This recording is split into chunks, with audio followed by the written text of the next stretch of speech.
Saya melihat di sini ibarat sebuah mobil akan dijalankan di jalan raya tanpa plat nomor.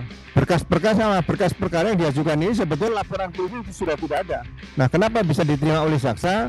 Nah, disinilah masyarakat harus mewaspadai ikut serta. Jangan sampai ini menjadi suatu pedoman ke depan nanti bahwa perkara yang sudah dihentikan penyidikannya masih bisa dilanjutkan sesuai dengan pedoman Jaksa Agung nomor 1 tahun 2026 bab 3. Di situ disebutkan berkas perkara yang sudah melebihi batas waktu pengembalian dari penyidik kepada jaksa peneliti itu juga ada aturannya. Kalau lebih 14 hari itu SPDP dikembalikan kepada penyidik. Profesionalisme para penegak hukum ini benar-benar ditegakkan, dan saya berharap jangan sampai ada korban-korban kriminalisasi karena hanya ketakutan kepada mantan presiden kita yang ketujuh, yaitu Pak Jokowi.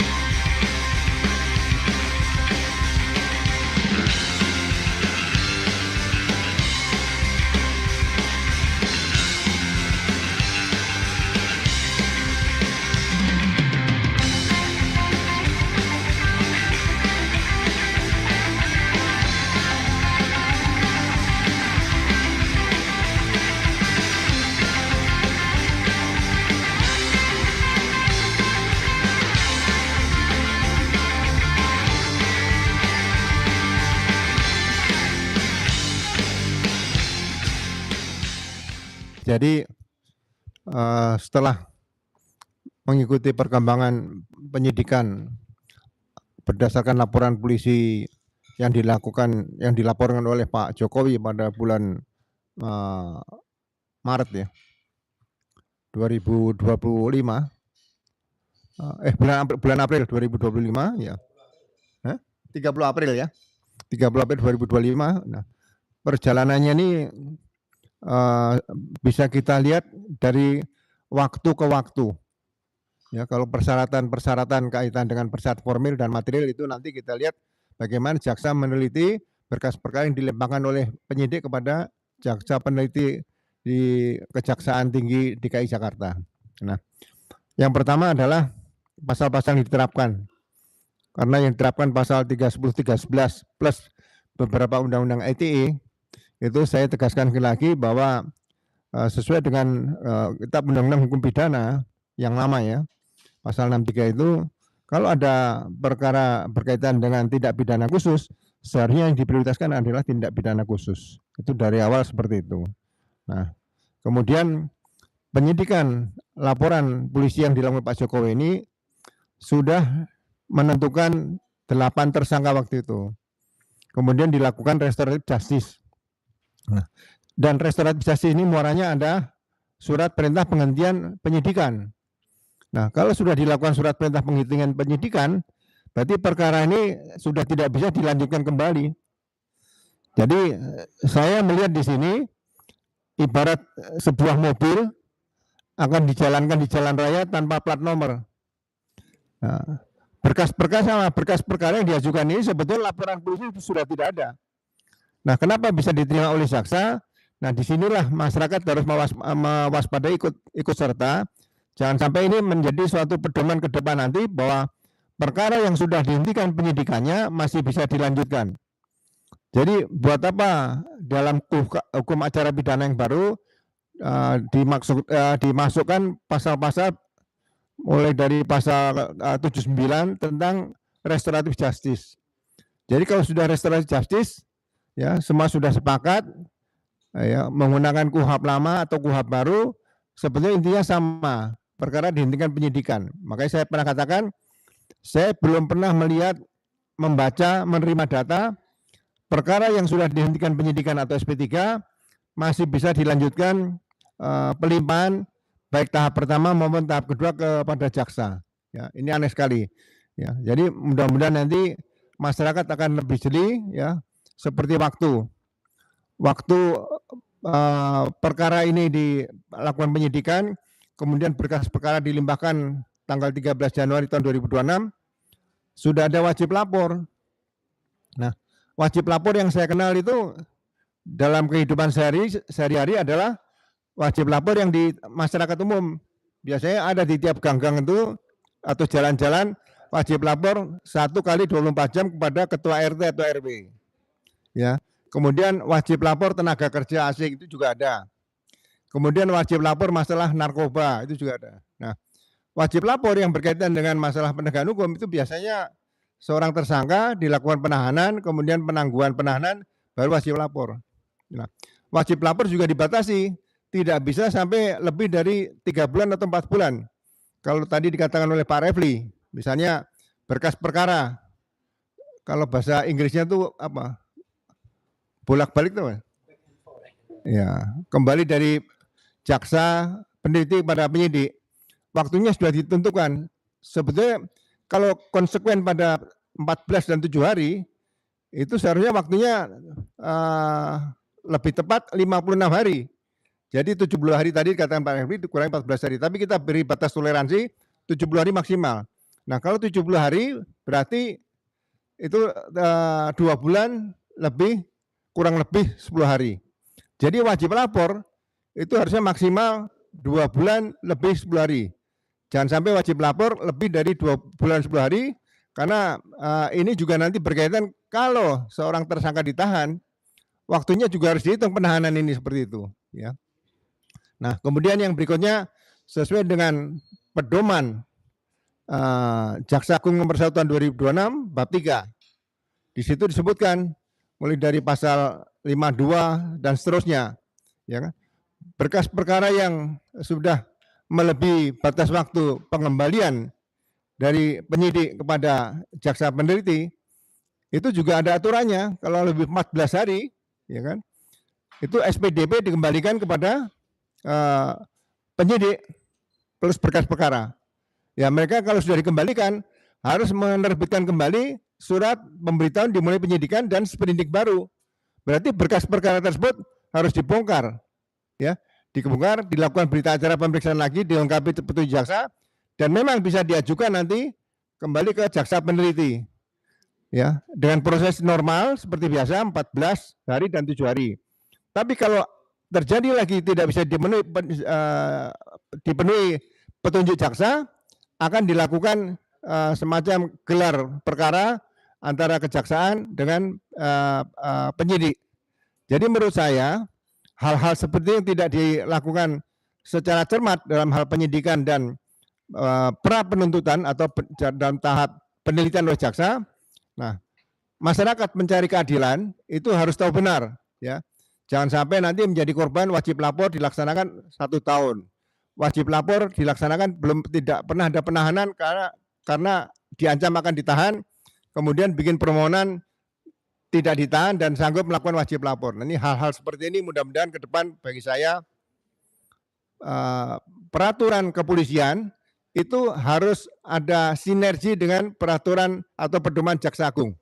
Ya, dan pedoman Jaksa Agung juga harus dipelajari oleh pihak penyidik supaya tidak timbul kembali lagi nanti perkara yang harus dikembalikan dan melebihi waktu yang harus ditentukan sesuai dengan hukum acara pidana, kemudian peraturan kepolisian dan pedoman Jaksa Agung seperti itu. Saya melihat di sini tidak bisa memastikan apakah P21 sudah diberikan oleh jaksa penuntut umum atau jaksa peneliti kepada penyidik Polda Metro Jaya. Kenapa? Karena seharusnya P21 menurut pedoman Jaksa Agung nomor 1 tahun 2026 itu seharusnya berbeda dengan sebelum terbitnya pedoman Jaksa Agung nomor 1 tahun 2026. Ya, jadi dalam kepastian hukum semuanya ditulis jelas di situ. Nah, saya menyoroti di sini dengan penelitian formil dan material yang dilakukan oleh jaksa peneliti terhadap berkas perkara yang dilaporkan oleh Pak Jokowi dan beberapa orang, kemudian sudah dilakukan restoratif justice dan kepada 3 orang tersangka, dan juga sudah ada surat penghentian penyidikan, ya kan? Kalau berkaitan dengan hukum acara pidana yang lama dikaitkan dengan Perpol nomor 8 tahun 2021, surat perintah penghentian penyidikan itu demi hukum berarti laporan polisi tersebut sudah dihentikan penyidikannya. Nah, laporan-laporan polisi tersebut itu menyebut ada 8 tersangka. Jadi jangankan 3 tersangka, 1 tersangka saja yang di SP3 karena restoratif justice, dihentikan penyidikan demi hukum, berarti laporan tersebut dinyatakan sudah tidak berlaku lagi. Nah, kalau laporan polisi dinyatakan sudah tidak berlaku lagi, ya kan, sudah dihentikan, kemudian berkas perkara masih jalan, sering saya katakan begini, itu sama dengan kendaraan berjalan di jalan raya tanpa plat nomor, tanpa STNK, ya, tanpa BPKB. Nah, nanti di jalan yang nangkep siapa nih? Begitu ya, yang nangkep ya masyarakat satu, kemudian ada Kompolnas mungkin, ada Komisi Kejaksaan, ada Komisi Yudisial. Jadi sekali lagi, bagaimana penegakan hukum di Indonesia? Katakanlah menjelang 2045 katanya tahun emas. Kalau penegakan hukum ini masih seperti yang sebelum hukum acara pidana baru Undang-Undang 20 tahun 2025 ini lahir atau diundangkan, berarti ini masih sama dengan undang-undang sebelum tahun 8 atau 8 tahun Undang-Undang nomor 8 tahun 81. Ya. Jadi di sini masyarakat harus menyadari lah, ya. Kalau peraturan-peraturan Jaksa Agung yang lama berkas 3 kali katakan kembali lagi ke polisi, ke penyidik dan kembali ke jaksa, itu sebenarnya SPDP semua sudah dilimpahkan dan tidak mungkin lagi akan dilakukan pemberkasan baru. Karena kalau SPDP sudah dikembalikan, berarti muncul, kalau mau dipaksakan muncul SPDP baru. Nah, dalam pedoman Jaksa Agung nomor 1 tahun 2026 memang ini lebih fleksibel. Ya. Berkas bisa kembali sampai 3. Kemudian SPDP dan berkas perkara dikembalikan kepada penyidik. Nah, tapi setelah itu diarahkan agar diterbitkan SPDP baru. Mekanisme SPDP baru tadi bagaimana dengan administrasi penyidikan yang lain? Apakah harus diulang ataukah tetap digunakan? Bagaimana dengan berkas perkara yang pernah diajukan terakhir yang ketiga kali waktu itu? Nah, ini polanya bagaimana? Karena petunjuk tidak bisa dilengkapi. Jadi menurut saya ini harusnya segera digelar saja antara pihak kejaksaan dengan penyidik, dihadirkan beberapa ahli, mungkin penasihat hukum di situ juga dihadirkan kalau memang diizinkan ya, untuk bisa menilai perkara ini, ya. Tapi menurut saya pribadi sebagai mantan penyidik, setiap berkas perkara yang sudah dihentikan penyidikannya sesuai dengan hukum acara pidana di situ, ya kan, itu tidak bisa akan dimajukan lagi atau dilimpahkan ke kejaksaan, ya, karena itu menyalahi aturan yang ada. Sudah dihentikan, diajukan. Ya, ini dasarnya apa enggak ada, ya. Jadi sekali lagi saya meyakini bahwa P21 ini tidak akan bisa diterbitkan oleh kejaksaan. Tapi kalau dipaksakan terbit, ya saya tetap bertahan bahwa hal ini berarti ada sesuatu yang perlu dijawab suatu saat pihak penyidik maupun penuntut umum, ya. Jangan sampai korban yang pernah diproses dengan dugaan katakan pencemaran nama baik atau fitnah terhadap Pak Jokowi dengan dugaan ijazah palsu, ya, sudah 2 orang, Bambang Tri dan Gus Nur, akan memakan korban lagi dan korban-korban berikutnya, ya. Jadi saya berharap profesionalisme para penegak hukum ini benar-benar ditegakkan, dan saya berharap sekali lagi jangan sampai ada korban-korban kriminalisasi karena hanya ketakutan kepada mantan presiden kita yang ke-7 yaitu Pak Jokowi. Pernyataan P21 tidak pernah disampaikan oleh Pak Dirkrim Polda Metro Jaya. Iya. Jadi hanya menyampaikan bahwa menurut penjelasan jaksa hasil koordinasi tidak perlu lagi melengkapi berkas perkara, ya kan. Nah, kita tidak bisa menilai bahwa dia Dirkrim menyebarkan berita bohong juga tidak bisa. Karena tidak menjelaskan secara eksplisit P21. Ya kan. Nah, tapi kalau kita lihat bahwa dalam pedoman Jaksa Agung nomor 1 tahun 2026 tanggal 2 Januari 2026 ini hampir bersamaan dengan diberlakukannya Undang-Undang Nomor 20 Tahun 2025 dan Undang-Undang Nomor 1 Tahun 2023, ya kan. Nah, di situ jelaskan masalah berkas perkara walaupun katakan P21 itu kalau nanti di pihak kejaksaan masih memerlukan pemeriksaan tambahan, ya akan dilakukan pemeriksaan tambahan, ya kan. Jadi sekarang lebih fleksibel melihat perkara tidak terlalu kaku seperti hukum acara pidana yang lama, ya kan di situ. Jadi mari kita tunggu yang sebenar-benarnya apa yang akan dilakukan pihak jaksa peneliti ya terhadap berkas perkara tersebut.